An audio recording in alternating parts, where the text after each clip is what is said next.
It brings us to 6:15. HS2 is going ahead. That much we seem to know. It's going to be announced today. Is it a good idea? Well, here's Don. Well, that is in the next few minutes whether it is or it isn't. I will. That is a good question, because, of course, the project has its fair share of detractors, as well as supporters who think it's vital to provide more capacity and faster journeys. It runs from London to Birmingham, then north to Crewe. Later phases of the line, Crewe to Manchester and Birmingham up and across to Leeds, are expected to be reviewed to see if money can be saved.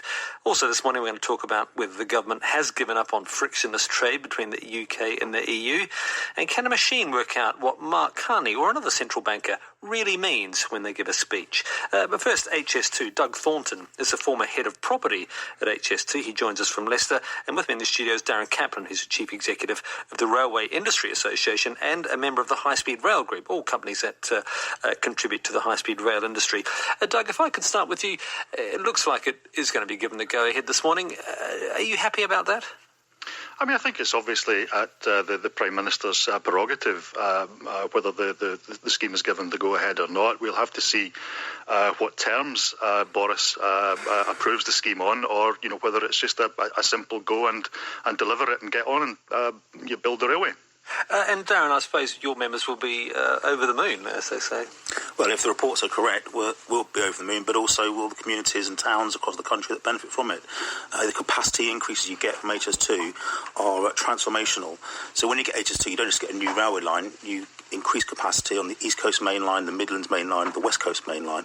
So there's benefits all round. Frees up capacity and gives new capacity.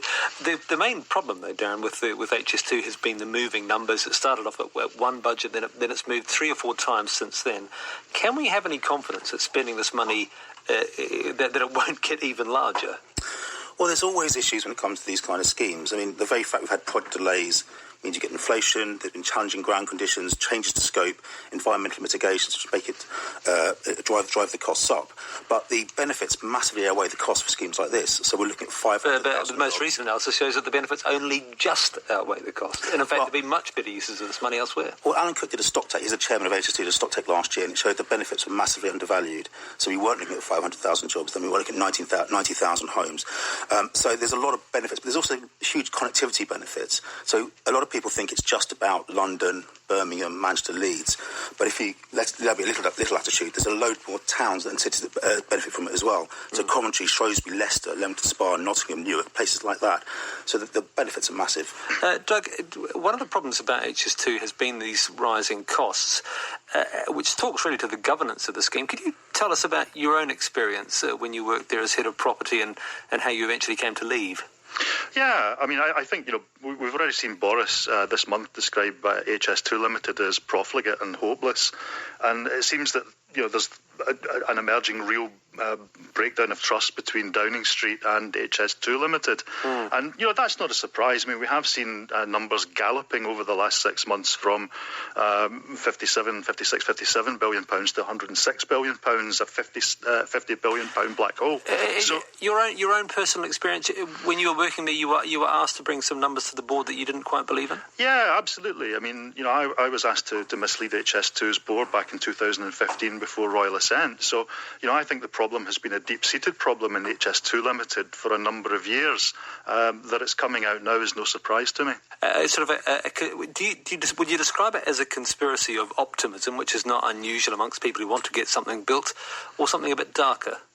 I describe it as something darker. I mean, certainly, we do have optimism bias in these schemes, and these days arrive when budgets seem to pop out of nowhere. But certainly in my time, I felt that there was a concerted effort to really hold the numbers down before this scheme got its royal assent. Darren, what would your reaction be to that? I mean, no, you haven't worked at the project, you're not intimately involved with it, but Doug there presents an idea of a sort of a governance system that really wasn't fit for purpose, that wanted this thing to happen and was willing to mislead about the numbers. Well, I can't really comment on say, since 2017 when Mark Thurston, the Chief Executive, came in and Alan Cook, the Chairman. And since then, there's been an independent assurance panel, took place last year, and it was the most rigorous assessment of a major project, and it gave it a clean bill of health. Also, the National Audit Office did a report at the end of last year, which, when it looked back, it found concerns. It also acknowledged that there'd been a lot of assurance that had gone into it, and it gave backing to Alan Cook's stock take, which took place last year as well. So I can only recount on what's happened in recent years, and actually it's in a positive framework as a scheme, that the governance is in a good place.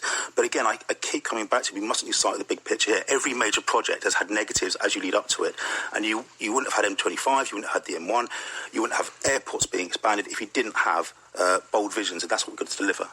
Doug, if I could just come back to you briefly, from what you've said, I assume you'd be happier if the scheme is to go ahead, that if it went ahead with a completely changed governance and control system.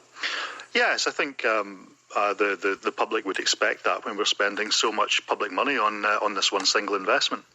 Thank you very much. Doug Thornton, former head of property at HS2, and Darren Caplan, Chief Executive of the Railway Industry Association. My markets guest this morning is Sue Nofka, UK